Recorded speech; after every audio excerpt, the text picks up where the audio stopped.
দ্বিতীয় মেয়াদে যুক্তরাষ্ট্রের প্রেসিডেন্টের দায়িত্ব পালন করছেন ডোনাল্ড ট্রাম্প। মেয়াদ শেষ হওয়ার পর তার দল রিপাবলিকান পার্টির নেতৃত্ব কে দেবেন তা নিয়ে বর্তমানে ওয়াশিংটনের রাজনীতিতে জোর চর্চা চলছে।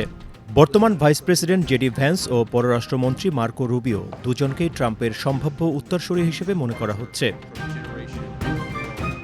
জেডি ভ্যান্স এবং মার্কো রুবিও দুজনের আদর্শিক অবস্থান একেবারে ভিন্ন। জেডি ভ্যান্স নিজেকে ট্রাম্পের মেক আমেরিকা গ্রেট অ্যাগেন বা মাগা পপুলিস্ট এবং আমেরিকা ফার্স্ট জাতীয়তাবাদী হিসেবে নিজেকে প্রতিষ্ঠিত করেছেন।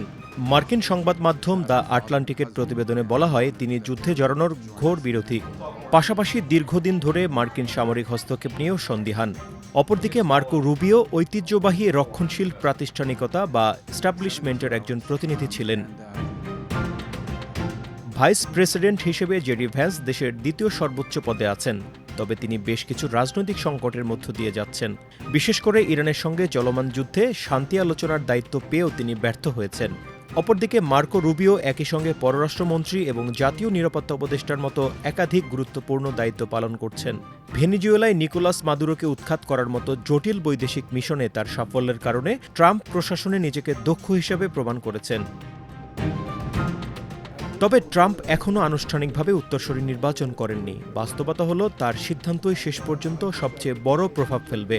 ট্রাম্পের মূল ভোটারদের মধ্যে ভ্যান্সের শক্ত অবস্থান থাকলেও তা ক্রমেই কমছে।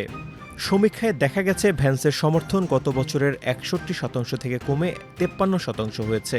বিপরীতে রুবিওর সমর্থন অবিশ্বাস্য দ্রুত গতিতে বাড়ছে। সমীক্ষায় তার সমর্থন 3% থেকে লাফিয়ে 35% পৌঁছেছে। রিপাবলিকান পার্টির বৈচিত্র্যময় ভোটারদের মধ্যে এই দুই নেতার আবেদন ভিন্ন। কর্মজীবী শ্বেতাঙ্গ ও গ্রামীণ ভোটারদের কাছে ভ্যান্সের একটি সহজাত আবেদন রয়েছে, তবে তার বর্তমান অস্থিতিশীল অবস্থানের কারণে সেই আবেদন ম্লান হতে শুরু করেছে। অন্যদিকে মার্কো রুবিও তার কিউবান আমেরিকান বংশপরিচয় এবং ভেনেজুয়েলা ও কিউবায় আগ্রাসী নীতির কারণে হিস্পানিক অর্থাৎ লাতিন আমেরিকান, ক্যারিবীয় ও ইউরোপীয় ভোটারদের কাছে ব্যাপক গ্রহণযোগ্যতা পাচ্ছেন। এছাড়া ইহুদি ভোটার এবং সাধারণ রক্ষণশীলদের কাছে তিনি একজন প্রকৃত রাষ্ট্রনায়ক ও স্বাভাবিক রাজনীতির প্রতীক হিসেবে দারুণভাবে সমাদৃত হচ্ছেন।